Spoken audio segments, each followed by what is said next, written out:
بیٹھ جائیں. اب اس سلسلے کو آگے بڑھاتے ہوئے میں حضرت مولانا سید اشہد مدنی دامت برکاتہ امیر شریعت صوبہ اتر پردیش اور صدر جمعیت طلباء اتر پردیش سے درخواست کرتا ہوں تشریف لے آئے. آواز نہیں آ رہی. اچھا میں بڑے ادب احترام سے درخواست کرتا ہوں حضرت مولانا سید اشہد رشیدی دعوت برکاتہ سے ہم صدر جمعیت علماء اتر پردیش و امیر شریعت یو پی سے کی تشریف لے آئے اور خطاب فرمائیں.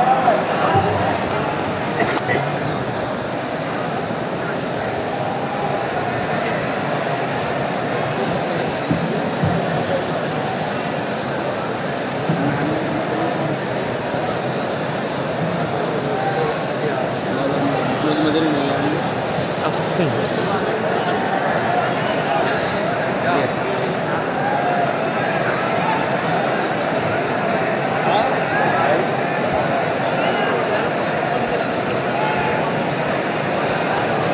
السلام علیکم ورحمۃ اللہ وبرکاتہ. الحمد للہ رب العالمین والصلاة والسلام على سید المرسلین وعلى آلہ وصحبہ اجمعین. اما بعد اعوذ باللہ من الشیطان الرجیم. بسم اللہ الرحمن الرحیم. إن تنصروا الله ينصركم ويثبت أقدامكم. صدق الله مولانا العظيم. صدر محترم، اراکین جمعیت اور مغربی یو پی کے کونے کونے سے آنے والے جمعیت کے ساتھیوں، ملک کے حالات پریشان کن ضرور ہیں مگر مایوس کن نہیں ہیں. مسلمان جو خدا پر ایمان رکھتا ہے وہ حالات سے مایوس نہیں ہوا کرتا بلکہ حالات کے رخ کو موڑنے کی کوشش کرتا ہے. آج جمعیت علماء ہند نے، مولانا ارشد مدنی نے آپ کو آواز دی ہے. آپ نے اپنے گھروں کو چھوڑا، اپنے کاروبار کو چھوڑا، اپنے آرام کو چھوڑا اور یہاں تک آنے کی زحمت گوارا فرمائی. یاد رکھیے، ہم صرف سننے کے لیے جمع نہیں ہوئے ہیں، ہم دیش کے حالات کو بدلنے کے لیے جمع ہوئے ہیں. ہمیں یقین ہے کہ جب ہم اپنے بڑوں کی قیادت میں جمع ہوتے ہیں تو تاریخ اس بات کی گواہ ہے کہ ظالم میدان چھوڑ کے بھاگنے پر مجبور ہوتا. دوستوں اور ساتھیوں، آج کچھ فرقہ پرست طاقتیں ایسی ہیں جو مدارس کو نشانہ بنانا چاہتی ہیں. کبھی مدارس کو نوٹس جاتے ہیں، کبھی حساب و کتاب کے بہانے سے داخل ہونا چاہتے ہیں. میں کہتا ہوں ان مدارس کو مت چھیڑو، انہیں چلنے دو. یہی وہ مدارس ہیں کہ جن کی جد و جہد سے یہ ملک آزاد ہوا ہے. اگر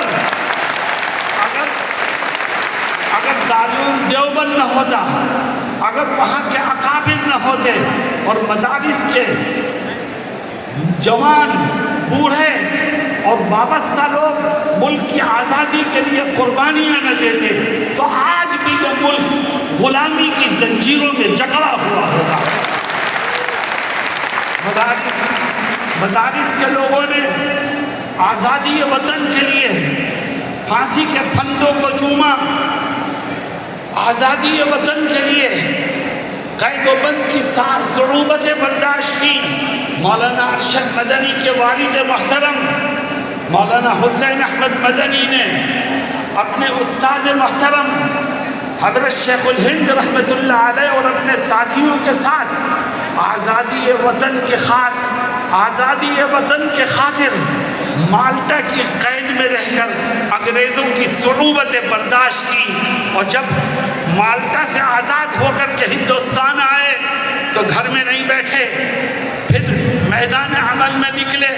کبھی نینی جیل میں بند کیا گیا، کبھی سابرمتی جیل میں بند کیا گیا، کبھی سہارنپور جیل میں بند کیا گیا، کبھی مراد آباد جیل میں بند کیا گیا، لیکن ہر طرح کی قربانی دی، مگر دیش کی آزادی کے لیے کسی سے کوئی سودا نہیں کیا۔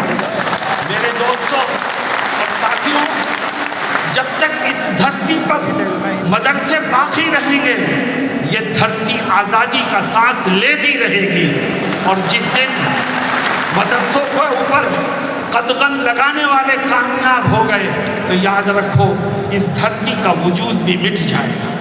اس لیے میں ہندوستان کے سپریم کورٹ کے اس فیصلے کا خیر مقدم کرتا ہوں، جس کا آپ نے ابھی حضرت مولانا اسجد مدنی نائب صدر جمعیت علماء ہند کی زبانی جس کا تذکرہ سنا۔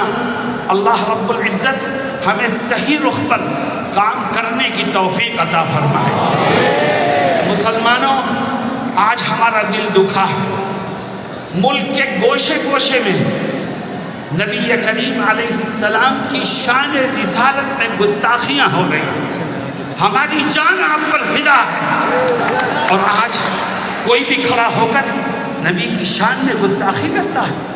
لیکن مسلمانوں، ہمارا دل دکھا ہے، مگر ہمارے اوپر لازم ہے کہ ہم قانون کو ہاتھ میں لے کر کے کوئی کسی طرح کا رد عمل ظاہر نہ کریں۔ دشمن یہ چاہتا ہے کہ ہم روڈ جام کریں، دشمن یہ چاہتا ہے کہ ہم توڑ پھوڑ کریں، دشمن یہ چاہتا ہے کہ ہم قانون کو توڑیں تاکہ مسلمانوں کو جیلوں میں ٹھوسا جائے، اور جو گستاخی کا مجرم ہے اس کو پتلی گلی سے نکلنے کا موقع مل جائے۔ آؤ، جمعیت علماء آپ کو آواز دیتی ہے، اور کیا کہتی ہے جمعیت؟ میں اس جلسے کی تیاری میں ایک ضلع میں گیا تھا، تو مجھ سے ایک ساتھی نے عجیب بات کہنے لگے کہ ہمارے ہاں ایک شخص نے نبی کی شان میں گستاخی کی، تو ہمارے پاس انٹیلیجنس کے لوگوں کا فون آتا ہے اور وہ پوچھتے ہیں کہ آپ کیا کر رہے ہیں۔ تو ہمارے ساتھی نے، جمعیت کے ایک کارکن نے جو جواب دیا وہ مجھے بہت پسند آیا۔ اس نے کہا کہ ہم کچھ نہیں کر رہے، ہم تو ایڈمنسٹریشن کو دیکھ رہے ہیں، اب تو کرنے کا کام اس کا ہے، ہمارا کرنے کا کام نہیں ہے۔ ہم دیکھیں گے آپ مجرم کو پکڑتے ہیں کہ نہیں پکڑتے، ہم دیکھیں گے کہ آپ اس کے اوپر سخت قسم کی دھارا لگاتے ہیں کہ نہیں لگاتے، ہم دیکھیں گے کہ آپ اس کے خلاف صحیح طور پر کارروائی کر رہے ہیں کہ نہیں کر رہے ہیں، اور اگر نہیں کریں گے آپ تو ہم قانونی طور پر ایسے تمام مجرموں کو کیفر کردار تک پہنچانے کی بھرپور کوشش کریں گے اور کرتے رہیں گے۔ لیکن قانون کے دائرے میں ہم کریں گے تو ہماری بات میں قوت پیدا ہوگی، ہم اپنے مقصد کو پانے میں کامیاب ہوں گے، اور انشاءاللہ دشمنوں کے دلوں میں ہمارا رعب بیٹھے گا۔ میرے دوستوں اور ساتھیوں، نبی کریم صلی اللہ علیہ وسلم کی تعریف خود اللہ رب العزت نے فرمائی ہے، اور آپ کی شان اللہ کے بعد سب سے بڑی شان ہے۔ اللہ ہمیں آپ کی عزت اور دنیا والوں کو آپ کا احترام کرنا سکھائے۔ یاد رکھو مسلمانوں، اسلام ہمیں اجازت نہیں دیتا کہ ہم کسی کے دھرم گرو کو برا کہیں، اسلام ہمیں اجازت نہیں دیتا کہ ہم کسی کی خدا کی شان میں گستاخی کریں، اسلام ہمیں اجازت نہیں دیتا کہ ہم کسی کی کتاب کے لیے، کسی کی مذہبی کتاب کے لیے کوئی غلط بات اپنی زبان سے نکالیں۔ اللہ قرآن میں کیا کہتا ہے؟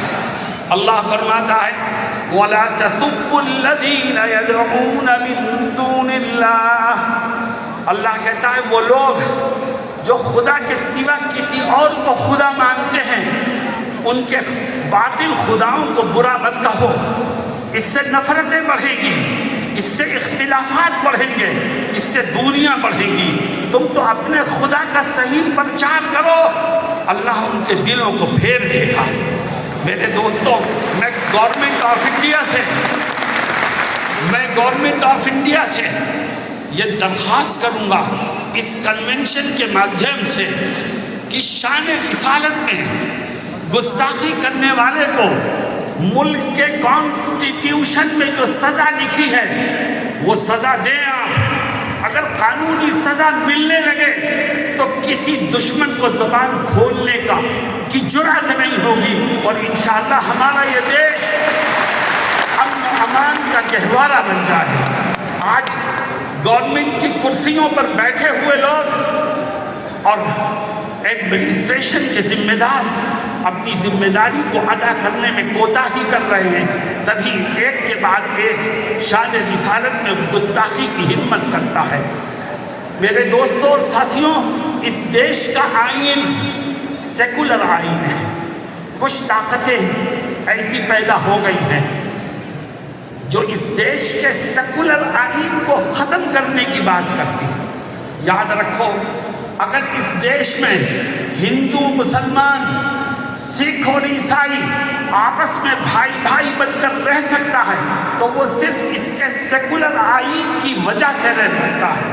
جب تک سیکولر آئین باقی ہے یہ دیش کے ہندو مسلم کی یکتا بھی باقی ہے، جب تک سیکولر آئین باقی ہے یہ گنگا جمنی تہذیب بھی باقی ہے، جب تک سیکولر آئین باقی ہے تو اس دیش میں پیار و محبت کے دیپ جلتے رہیں گے۔